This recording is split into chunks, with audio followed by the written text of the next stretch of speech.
Hello, everyone, and welcome back to What's Your Mess? Mental, Emotional, Social, and Status of Life. I am your host, Tracy D. Armstrong, and we have another special guest with us today. We have Dr. Author Sugar Trask. Go ahead and introduce yourself, Dr. Sugar. Hello, hello, hello. Thank you for allowing me the opportunity to be part of your platform on today. Yes, I am Dr. Author Sugar Trask. I reside here in the Houston area, and I am a television personality, an author, a chef, a great, fabulous, great aunt, and a motivational speaker, transformational speaker, actually. And I just like helping and changing the minds of people to where they know that they can go and become that person, no matter what it looked like, no matter what it seemed like, no matter what other people said to them. And so that's what I get an opportunity to do is to use the talents and the gifts that God has given me through healing, a healing ministry, through cooking, through the cooking show, through the books that I have. So I'm enjoying what God has allowed me to do, and that is to be in front of his people. Amazing. Those are some great qualities and characteristics that you have. Those are some awesome things that you are doing. So let's talk about it because I know that you haven't always been at this level of life that you are right now. So let's go back. Let's dig into what are some of the messes in life that you have had to clean up and come out of? Well, we're going to start with me coming out of, because on February 3rd, my mother went in to have me at Parkland Hospital in Dallas. This is in 1954, where coloreds had to use the back, and we don't serve your kind and things of that nature. Well, the doctor told her that I was dead. I was stillborn, that they gave her a shot. They told her to come back in 6 days for a DNC, that the shot that they gave guaranteed the baby is dead, but you're going to feel like you're going through. She's had 2 other previous children. You're going to feel like you're going in, having contractions and having a baby, but we guarantee you that you're not. Again, 1954. So that mess I had to come out of. My mother called her father, was living in Muskogee, Oklahoma, and to come and get her because she was dying. And so he drove down, got her, and on the way back to Muskogee, she passed out, and they took her to one hospital on one side of the railroad tracks, and it was just filthy. He picked my mother back up, put her back in the car, took her to the other side of the tracks, walked straight in. He wasn't paying attention to nobody because this was his daughter, and handed my mother over to them and said, my baby is dead, dying, and so is the baby inside. And so they didn't escort him to go around to the back because he was pretty forceful at that time. And so when the doctor came back out and said, no, sir, your daughter is alive and the baby is alive. If you just give us some time, she does have an infection, so we're going to have to treat her, but everything will be okay. And so that was February 9th, 1954, I was born. So that mess is a mess that I had to come out of because there was destiny at that time. It was destiny upon conception. There was destiny that God knew no matter what the enemy, no matter what the enemy meant for evil, God had to turn that thing around, turn that mess around. So anyway, I'm here today to be able to share that story with you. Now, you would think that that would be a bit much, but however, I am celebrating my 26th Labor Day weekend clean and sober. So I was a pharmaceutical addict at the age of 15. I contracted a venereal disease, which sterilized me, so I was unable to have children, yet I'm a mother to hundreds of children. And that was another mess that I had to come up out of, is the drug addiction, the alcohol, the prostitution, and every dark step and darkness that goes along with that lifestyle. So you would have thought, well, okay, after another mess. But what I like to tell people is just don't quit.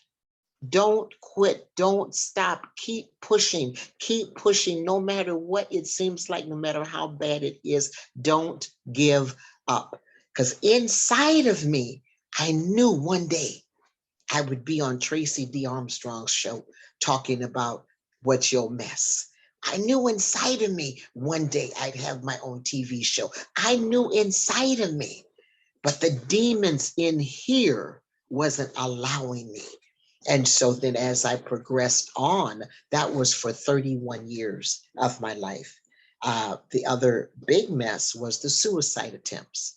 And there was 5 suicide attempts. So when things get that dark and I want your viewers to understand, all I wanted to do was to get out of the pain of molestation, the pain of rape, the pain of sexual abuse. I had been raped so many times as a young girl that, it became a part of life. If you can kind of mentally grasp hold of that, it was like, who is it going to be this weekend? Even if I was at my home, it was happening in my home. If I went to a girlfriend's house, it was happening there. If it was a brother, an uncle, a friend of a brother. So those were the kind of messes that led me into the spiraling down of the drugs and the alcohol. And then remember, I'm a hippie. I'm a child of the 70s where, make love, not war, and all the THC and the acid and the mescaline, things that the kids don't even know about today. And so we created a lot of it with me living in San Francisco. So there was a lot of going on that contributed, but most of it was the pain, the guilt, the shame. I was a very large girl at size, at age of 12. I'm only 28 pounds heavier than I was at 12 years old. So growing up, if you have a large daughter, a large granddaughter, a large niece, or some friend's daughter is large, really stay close to her and let her know that even though you look like, and men will take advantage of you if you allow it, you say something. See, I never said anything. Mhm. And I was eating across the table from one of my perpetrators. Mhm. Yeah. So just don't give up. And those were the messes that had me entangled and entwined, and I share with people, Tracy, that I was born again. I was spirit filled. I was teaching Sunday school. I was the president of the women's department, and I was a crack addict, Mhm. drug addict. I was an alcoholic. And they kept telling me, though, I loved the church that I was in, because when I was good, I was good all the way across the board. But then I would relapse, and those voices would come back into my head. And I knew that death was going to be the only thing that would take that pain away.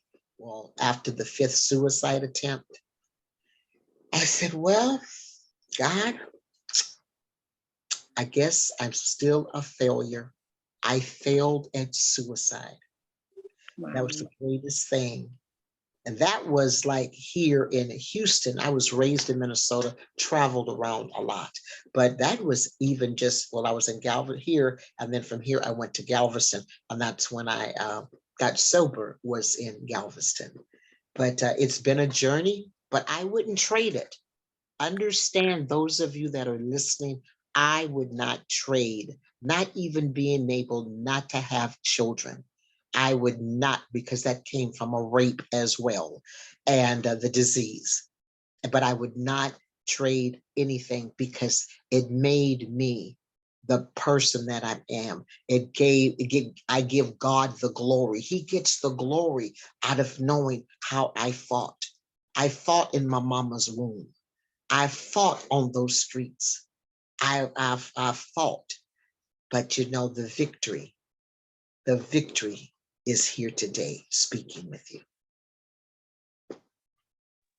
Wow. You just unpacked a lot in those few minutes right there. And so I want to go back a little because you unloaded so much. I want to go to you mentioned the pain. And a lot of times the pain is what kind of caused the spiral of all those other things and traumas that happen. So let's talk about, I want to go to how did that pain affect you mentally? You kind of started touching on, I want to kind of go back to that. Could you address the mental mindset that you had when you were going through the trauma? Well, drugs. Drugs played a large part. I was a pharmaceutical addict at the age of 15. My belly's been cut up in 8 different times. So yeah, so it was the drugs. That was my coping mechanism, because again, I didn't share that with anyone. And Minneapolis is where I was raised, and the doctors there, again, it was all experimental, and it's an experimental city. The hospitals that's there, they do a lot of first. Minneapolis is known for some of the first. And so in the crowd that I was in, you could get anything, because the majority of the girls I was hanging with, their father or mother, grandfather or grandmother was in the medical field. So we had all the drugs that we needed and wanted. So mentally, I knew if I stayed high, I wouldn't feel the pain. And if I felt the pain, I knew I could do something else and take more, drink more. And eventually it comes into your brain waves. That's the way of life. For instance, if the prescription bottle said take 1 4 times a day with food or water, my mind was so sick at one time, Tracy, I thought it said take 4 with gin. Wow. And that was my way of life. Going through school, I was always, one of the top 3 in the class anyway. So my studies was never altered in school. I was the baby of the 3 children. And, my mother had a very good job. My dad had a very good job. So by the time I came along and I was 15, well, my brother was 23. He was on to Vietnam. My sister's 4 years older. Oh, and I meant to say that. I was born, my mother went in to have me on the 3rd of February, which was my brother's birthday. I was born on the 9th of February, which was my sister's birthday. So we celebrate. I did cut the 2 other pregnancies were C-section. So I did come out of my brother's scar, and I was born on my sister's birthday. And my ministry's name is Scar Free 03 Ministries. Okay. Wow.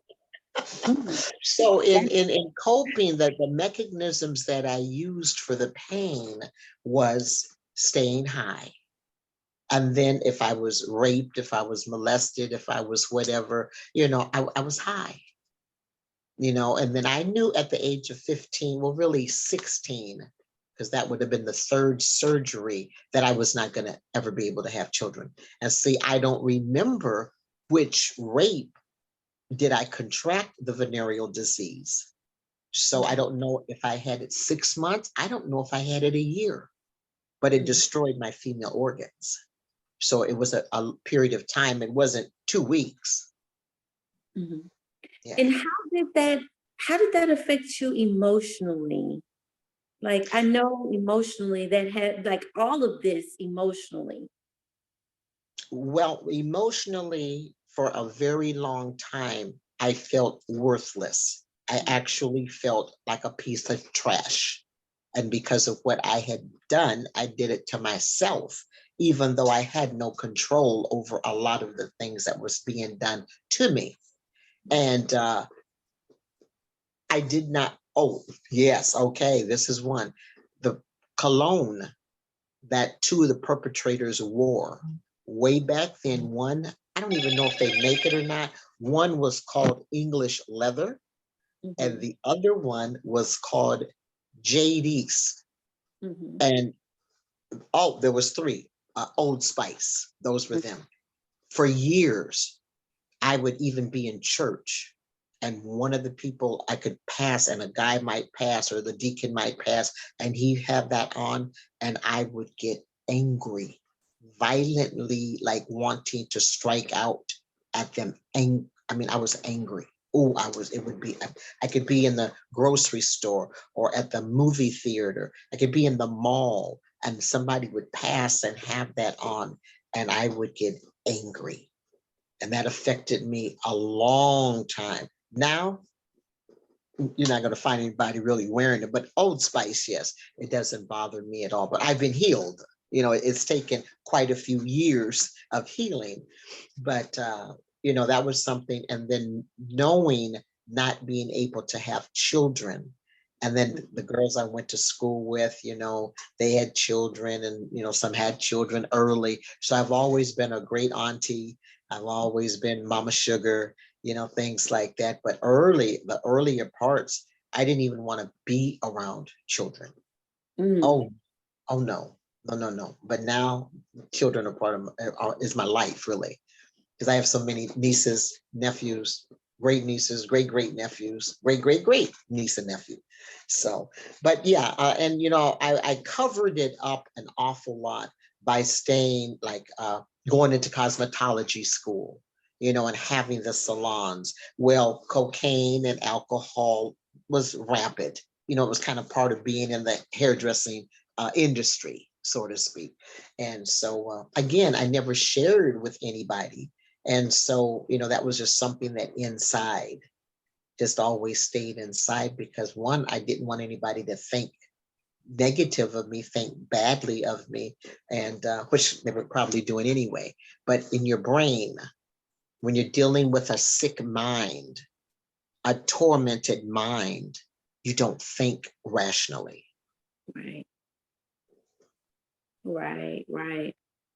So you were going into the direction that I was about to ask you about, with your mind and not being able to talk to anyone really about the situation and going through it mentally, emotionally, that had to have affected you socially. Like you were saying how you didn't like being around the kids. You had triggers when it was certain smells. How were you socially and interacting with people with going through these situations? I interacted socially with other people doing the same thing I was doing, and that was drugs and alcohol. That was the crutch. That was the way in. That was the way out. If that was the way to wake up, that was the way to go to bed. Because the more I worked, the more money I made. The more money I made, the more drugs I could do. The more drugs I did, the more work I could do. And it's a vicious wheel. It's a vicious, vicious wheel that never stops. It continues and continues, because after a while, the numbness, you become numb to just regular, normal, Mm, everyday issues. And they'd say, oh, well, they'll say, I functioned very well. I made lots of money. I functioned. I had businesses. So it was, again, being in the hair industry, being in the beauty industry, and then living in Hollywood, living in California. It was just, everything was acceptable. mm. There wasn't anything that wasn't acceptable. So with all of that being said, you got to tell everybody how were you able to clean up your mess to get to the point where you are today? Well, I'm going to take myself back to Galveston, Texas. In between there, I got married and divorced. I was married for 22 months. We were together 5 years, but we was only married 22 months. I was active in my addiction, and I was smoking crack cocaine for 13 years. So, and there was times I went to 5 treatment centers. So there was, but I never did it for me until the very last treatment center. The other treatment center and the other treatment time, it was for my family. It was for my husband. It was for his job. It was for the church. It was never for me, you know. And so this particular time, I was leading the NA and AA meetings. It's called Our Daily Bread in Galveston, Texas. Dr. Judy was the overseer of it. And this one particular time, lunchtime meeting was over, because it was always at noon. So it was 1 o'clock. And I'm on my way, boom, put them chips up. I was handing them chips out and everything. And I knew that it was a time coming, because prior to that was the 5th suicide attempt. And that occurred at Greenspoint Mall. Why do I live 5 minutes from Greenspoint Mall now? You know, but anyway, I have to go past that. You know, every day I go to work and come home, I'm going past that. I'm thinking, oh my God, 20 some years ago, look what I was attempting to do. But anyway, I said, okay, I'm ready to go. And I didn't know that Dr. Judy, Sister Judy rather, knew my biological real name. And she looked at me and she said, Sheila, if you go out these doors today, you're going to die. Mm. I have not had a drink. I have not had a drug. I have not smoked any cocaine. I have not turned a trick. I have not done any of those things since she made that statement. And so my brother comes by and he says, hey, you want to make a run? Which he smoked dope as well. And I says, no, I'm going to treatment. Well, he already knew I went 4 other times. He says, well, God bless you. And here's some money, you know, because, you know, he gave me $100 bill. And I says, no, Joe, this time I'm going to live. I'm not going to die. I'm going to live. And, you know, like I said, I've been in church. I'm in church. I'm out of church, in church, teaching church and all this kind of stuff. And so they called down to Freeport. Braz's place is the name. And there was no rooms. And then the lady that started Ada House, she came by, and we're looking at about 4:30 now. Well, the office closed at 5. And so they said, we have no beds. I says, you have a bed for me. She says, no, we don't have a bed. And so 4:47, the phone rang and they said, can you get her down here now? I knew there was a bed for me. Right. I knew, I mean, I knew, and it was my time. It was my time. And so I never relapsed. I never got off the wagon. I never took any of their drugs. Why would you give a drug addict drugs to get off of the drugs that they're on in the first place? Right. I didn't understand. And I was watching the other people that was in there and drinking coffee, like pots of coffee. Well, that's, you know, and I'm thinking, I'm coming off cocaine. I'm coming off crack. Why would I want to do that to myself? So I did none of that. None of that at all. I made my meetings, I wrote and, you know, did everything else that I was supposed to do. And then I says, okay, God, if this is it, then let it be it. And that was it. So. And 20, you said 26 years, right? Yeah, 26 years. This will be my 26th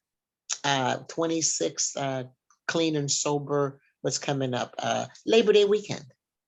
And how have you been able to mentally, emotionally, socially? Because I know there's still people around that still may do what you were doing, or do you not socialize?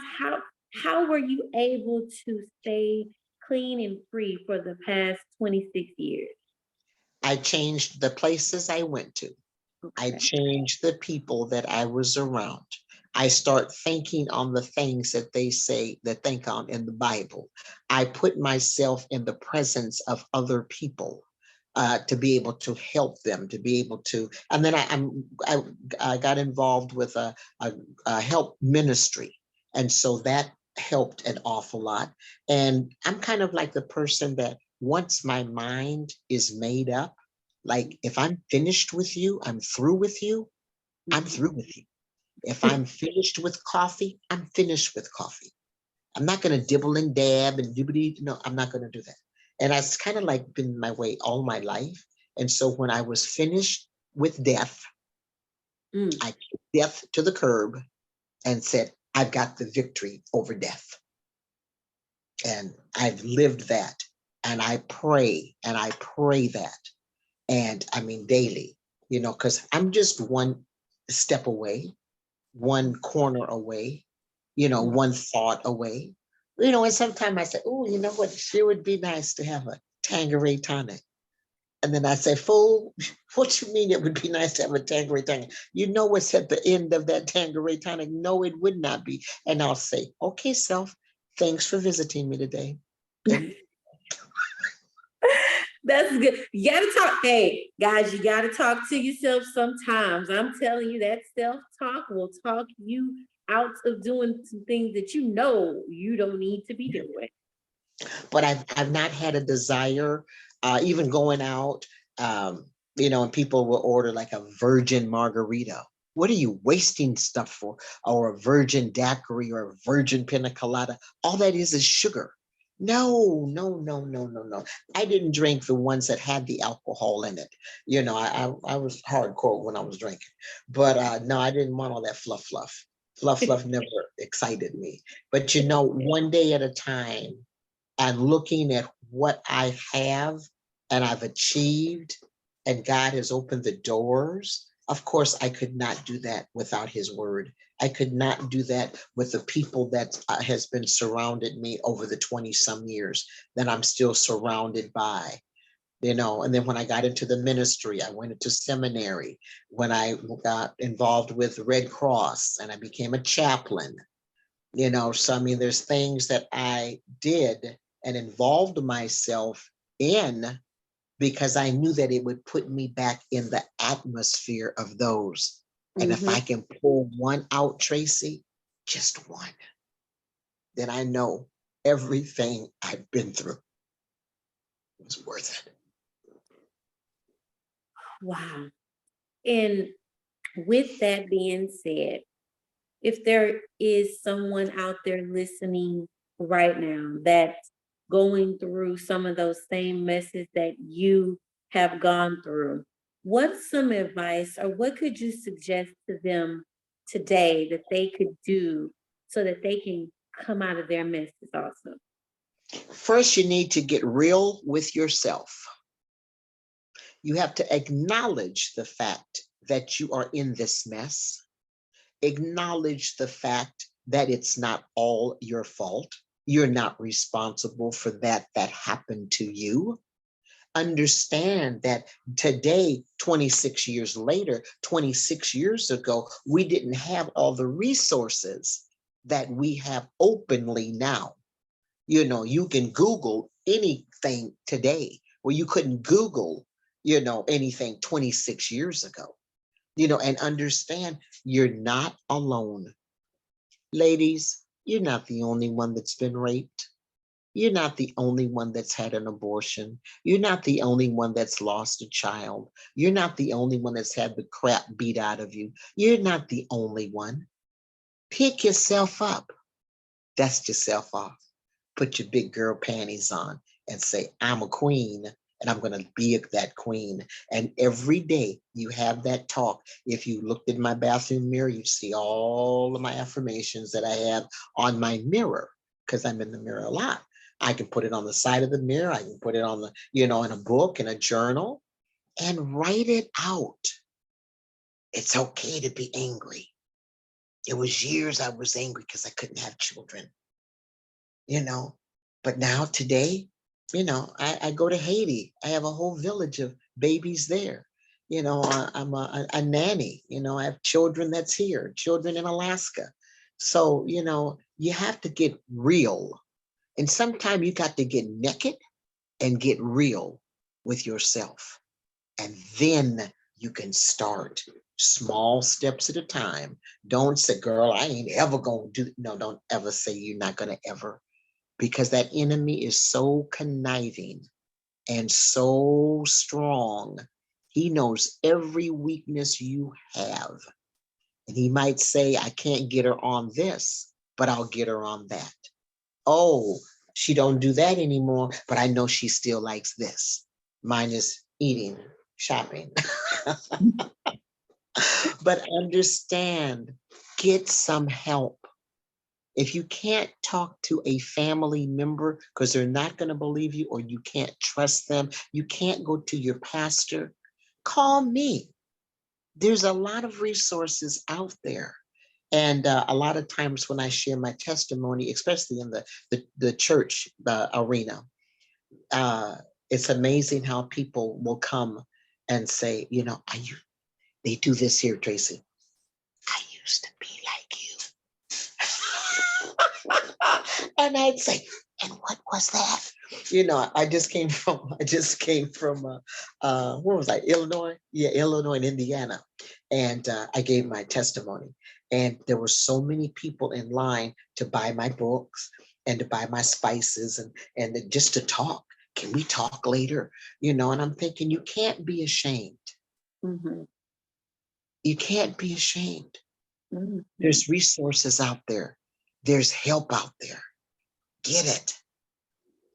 And men, that goes for you also. I know there's men watching, but that goes for you also. See, you've got to remember that if you were raped, there was a perpetrator. So you get saved, sanctified, healed. What about the perpetrator? He's got to carry that around with him all of his life. Mm-hmm. So men, that's for you also. Wow. Woo.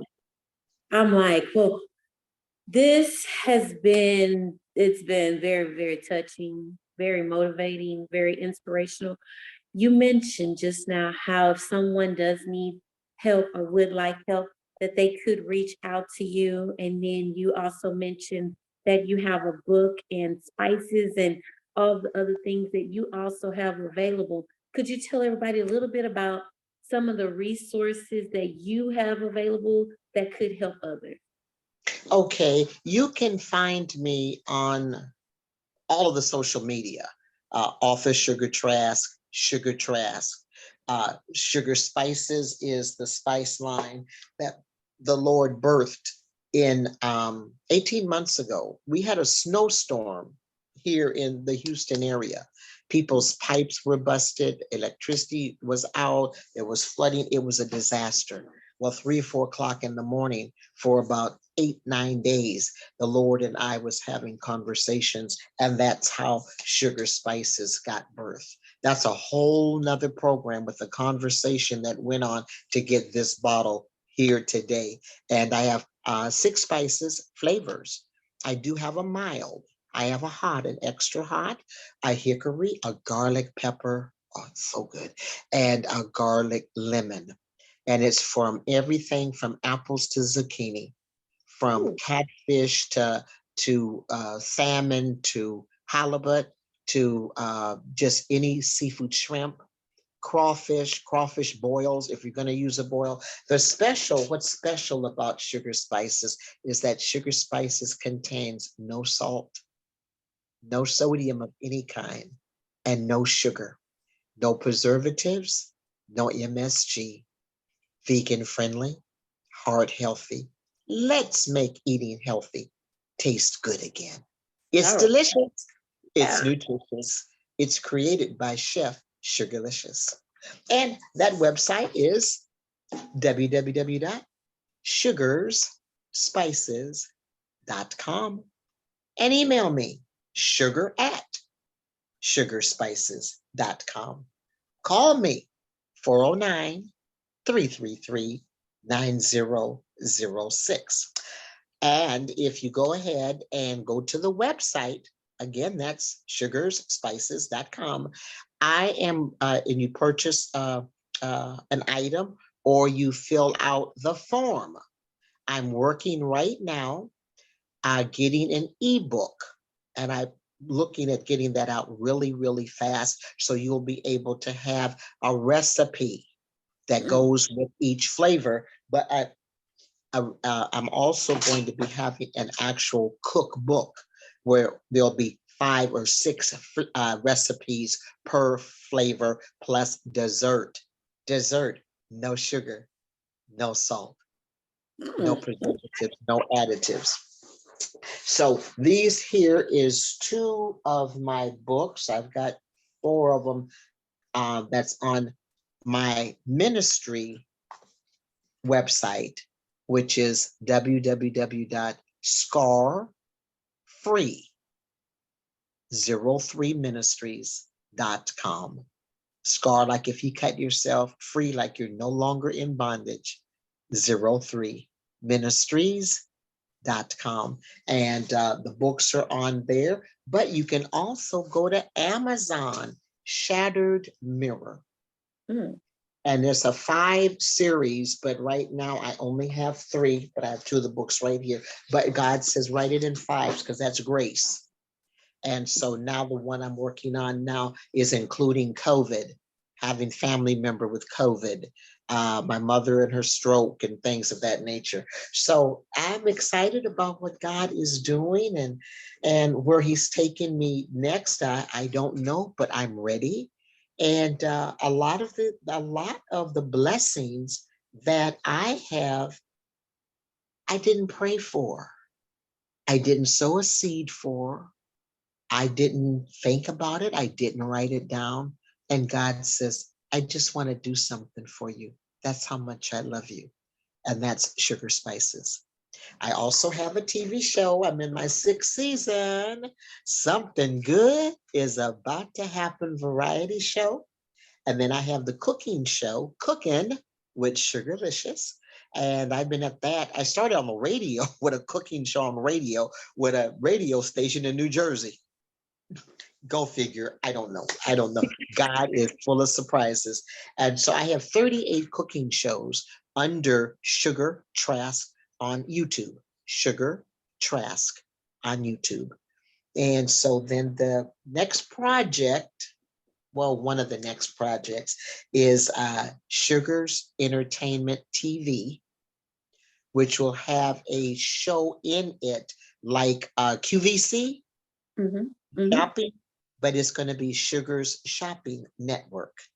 And people, if you know of anyone that has products, merchandise, and they want to get it on a global scale, make money while they're sleeping, contact me. And that's 409-789-9631. Awesome.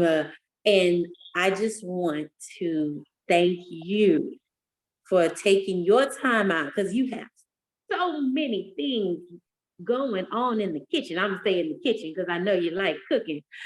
A lot of things going on. And I just thank you and I appreciate you for taking the time out to be a part of What's Your Mess, because I know that your story is going to help change the lives of many people out there that are listening.